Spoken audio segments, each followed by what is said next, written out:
Boss, about those invalids you saw in that devil's house. Poor bastards. All strapped down to their beds, with those lumps on their chest. The medical staff tell me they were probably a type of cyst. Cysts can get that big. In some cases, yes. But supposing they're a kind of atheroma forming on the surface of the skin, the size is just too big, and the appearance is all wrong. In the end, the medical team were at a loss. Those lumps were like nothing they'd ever seen. The fluid you said you got on your prosthesis when you touched one was burned off in the fighting, and the factory burned down too. None of the tests we did once you were back at the base revealed a pathogen that could have caused them. Meaning we don't have a single sample to work with. Everything went up in flames. What worries the medical team most is whether it's contagious. Whether there's a chance we could end up like that. And? Mother Base's sanitation control has always been strict. After all, war is great at transporting diseases. For the time being, at least, there's no sign of contagion or any symptoms that could be related. One more thing. About the surgery that had been performed on the people in the Devil's House. Yeah? You said that their throats were cut open, with an acoustic tube pushed inside? Right. The tubes were hooked up to tape recorders, playing some kind of audio. Well, we picked up some of that audio through your radio transmissions and recorded it here.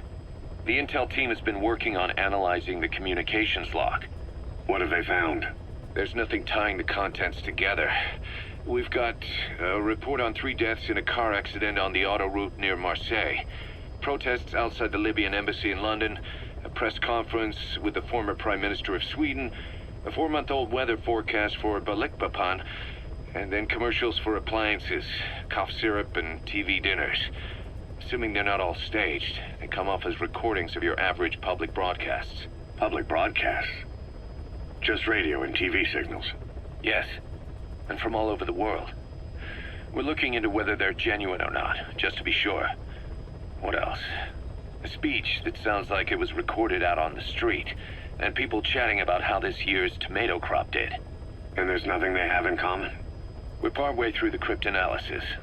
That includes checking all audio ranges and running it backward and at different speeds.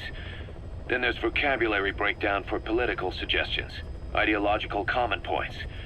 But I don't think it's going to get us anywhere. Where were the recordings made? There's nothing linking them from that angle either. Just like you reported, we've detected virtually every major language there is. French, German, Italian, Spanish, including South American accents. Then there's Russian, Hindi, Arabic, Portuguese, Mandarin, Cantonese, Japanese. They're nothing if not thorough. Well, I don't know if we've got them all covered. Ignoring the ones that have gone extinct, supposedly over 5,000 languages exist today. Besides, English isn't one of the ones we picked up. Really? English? I know. Only 5% of the world's population is a native English speaker. But when you factor in those who've acquired it as a second language, nearly 1/3 of the people speak it. The world's dominant lingua franca. You gotta figure they had it somewhere among all the languages in that place. No English. Bear in mind, we didn't hear everything that was played in that room. We couldn't isolate the more distant sounds due to static, and the program could have been set to change every day. In a nutshell, for reasons unknown, people in that room with a common medical condition were made to listen to recordings in languages from around the world. It's not clear how the growths on their chests fit into it. It could have been treatment for them, or maybe an experiment of some kind. I'm guessing one person knows. Yeah, Skullface. He was there. The only thing we can say for sure is that he's involved.